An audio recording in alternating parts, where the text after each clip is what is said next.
back. Punch. My name is Matt Citrone, and here as always I am with heterosexual life mate, Derek Byrne. Derek, why don't you say hi to the people at home? Hello, homebound people. It's funny, in normal life, Derek Byrne doesn't look anything like a ghost, but if you put him in front of the camera, the iris freaks out and starts to display him as if he was a protoplasmic ooze. It's true. It's kind of terrifying. Anyway, today, as always, we're talking about one of the best games around. Or at least what started that way. What started that way? Pokemon. Love it, hate it. It's up to you whether or not you love or hate these games. But honestly, it's been a part of most of our childhoods since forever. Since forever. I know my first copy was, I got Pokemon Red, and I would have chosen Blue, but my brothers had the sway.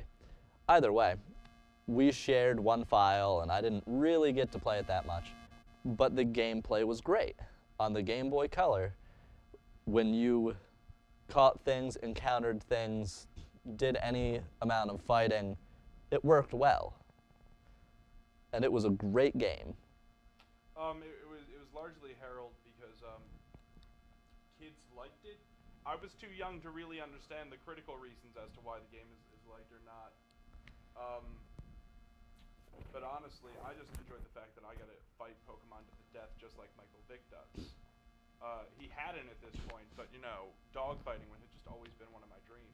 Right.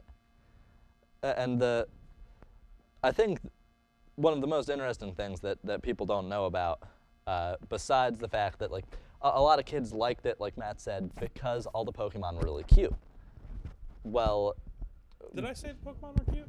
You didn't say that, but you said the kids liked it, and that's one of the big reasons why, at least from my experience. A lot of people just like, oh, look at this cute little guy. And then they got really excited when it evolved, and like your Charmander that you started with that was adorable turned into an adorable massive dragon. Or the turtle you started the game with turns into a giant cannon-wielding death machine. Right. And that was something that was very cool for the kids. And death machines. Yeah, all kids love death machines. Fun for everyone involved. Christmas fun fact. Anyway, but over the years, it's been argued that the games have honestly just degraded in value, that they're no longer what they once were. Everyone complains that they've gone from 150 to 719 now. I don't know the exact number, but it's it used ridiculous. To be 649, but now it is 700 something. Yeah. I've been informed. The issue is the game started out with the focus of you have to catch them all. Your goal was you have this thing called the Pokédex that analyzed all the Pokemon you encountered, and it didn't analyze Pokemon that you had not caught. It only analyzed it didn't analyze Pokemon you encountered. It analyzed Pokemon that you had literally physically caught. That's true. But either way, that was your goal because you work for a scientist. Now they kept the professor a staple of the series the whole time, and he's always the one that gives you your first Pokemon when you're 10 years old, which I think is probably another thing that got kids interested because they felt like they were the ones getting the Pokemon. It's an interesting thing psychologically, actually. It's called the blank slate principle.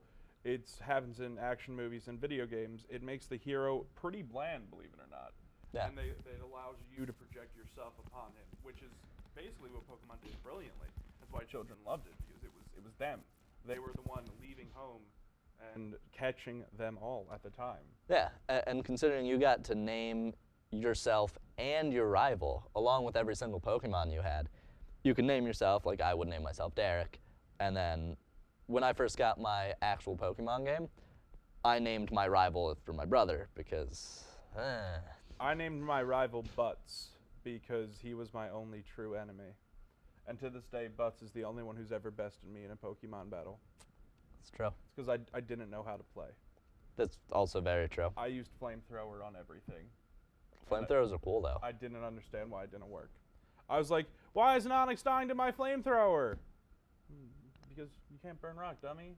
It's true. Well, you can, but that's liquid hot magma. Magma. Anyway, before we go any further, I'd like to give a shout out to the program director here at MUTV, Prostate. Prostate. Anyway, we were talking about Pokemans. Pokemans indeed. We were talking about how it's degraded over the years. Gameplay hasn't really changed since those first games, though. It stayed pretty true to the catch all of these, stop the team, fill in the blank bad guy. Started as Rocket, and it stayed that way in all of the animes and cartoons. It's always Team Rocket, from my understanding. I haven't seen the recent ones, but there are other teams in the anime, but either way, Team Rocket's the consistent one. Right, and that's what most people identify with. I've seen it named. Actually, I can't remember any of the other team names right now. Team Plasma, Team That's what I was thinking of. Team Ruby, and Team Magma, Team Aqua, Team Plasma, Team Mega Man. I don't think that's happened. Team Mega Man. I would have known and joined that team. Team Edward, Team Bella, Team Jacob, Team... Matt, those aren't Pokemans. They're not They Pokemon? may be as bland as Pokemans, but they're not Pokemans. I could have swore Twilight was a Pokemon movie. I mean, I know there was a fan-made Pokemon Twilight. That's how they got away with playing baseball on screen. They had Pokemon. Right. That's what made it cool. Yeah. Right? Isn't that what happened? But to get more on the guess point, I'm wrong. the biggest issue about constantly expanding the new Pokemon is it was cool in Gold and Silver because you're like, oh man, there's new Pokemon we didn't know about. And then your quest went on to keep finding the Pokemon. We've been studying Pokemon since the age of time. There's only 150. 10 years later, they found over 500 more. Yeah. So, guess Professor Oak's just going to be found hanging in his lab on Monday.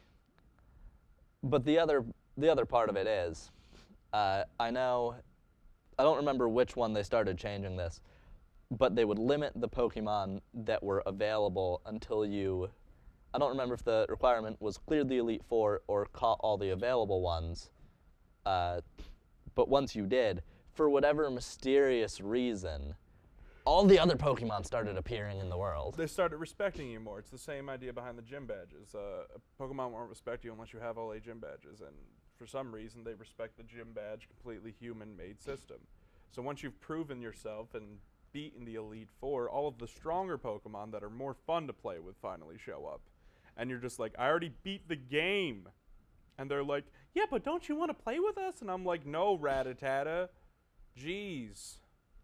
And the other issue with that is you're told to catch, I think it's around 160, 170 for like your first set that you get to. And then you catch them all and they're like, yeah, I got them. But nowadays, you've got another 700 to catch. That's an astronomical number that unfortunately does keep a kid's attention for that long. The issue is... But are we going to argue then that keeping a child's attention, getting more bang for your buck, is a bad thing? Are we really going to make the argument that more content is bad? I think it's a difference between more content and more generic names. You're wrong, because it's not just generic names. They do change up the gameplay. They do change the story ever so slightly every time. I know that. I'm talking about just the new Pokemon. Because for the most part, they just change the EV and IV values associated with each one. We're not going to get into EV and IV values because they're far too complicated and no one here cares about it. But we're going to bring in an expert named Alex Winters, and in the next segment on Back Punch, him and Derek are going to go at it. Derek is obviously very anti-Pokemon. Alex is very pro-Pokemon. I'm going to mediate it. It's going to be a good time. I might get naked. Stay tuned to Back Punch.